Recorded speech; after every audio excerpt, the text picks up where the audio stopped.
The Casa de Pilatos is a singular mix of the medieval and Renaissance styles. It has Italian marbles, Mudejar-style plasterworks and carpentry, and innovative tiles which are, at the same time, a fusion of Gothic, Islamic and Renaissance motifs.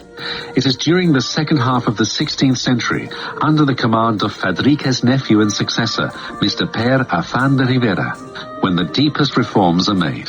These reforms include a lot of the parts already built, but also, as can be seen in the courtyard, it further entails the addition of a whole new palace that completely breaks with the local architecture.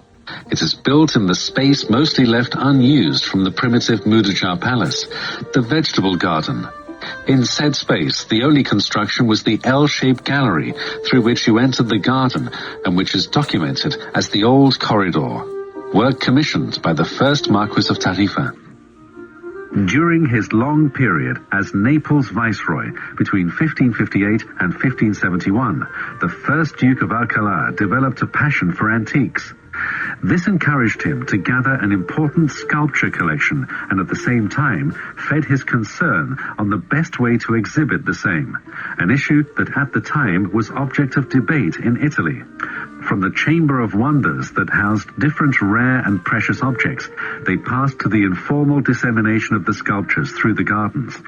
Finally, during half of the 16th century, there was a stronger tendency to make an organized and rigorous exhibition that integrated sculpture within the architecture and the gardens.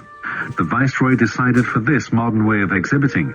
For its execution, he called an engineer from Naples called Benvenuto Tortello, and commissioned him under the construction of a new palace, altering the old one as little as possible. The new palace, adjacent to the former, was supposed to surround the vegetable garden, which was to be transformed into an archaeological garden. He follows a model very popular in Italy during the 16th century in the suburban villas characterized by superimposed loggias opened on the back facades that worked as views to enjoy the landscapes. He had to invert this model for its adaptation in an urban palace.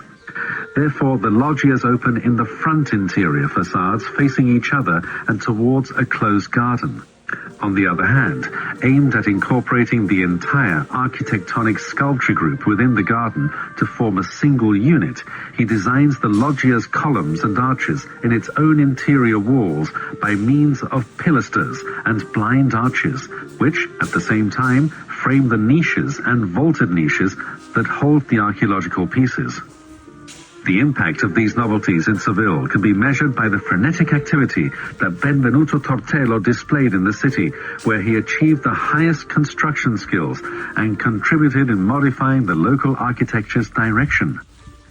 This space of the big garden is the one that has suffered the biggest abandonment of the whole palace. It was transformed into neighbor houses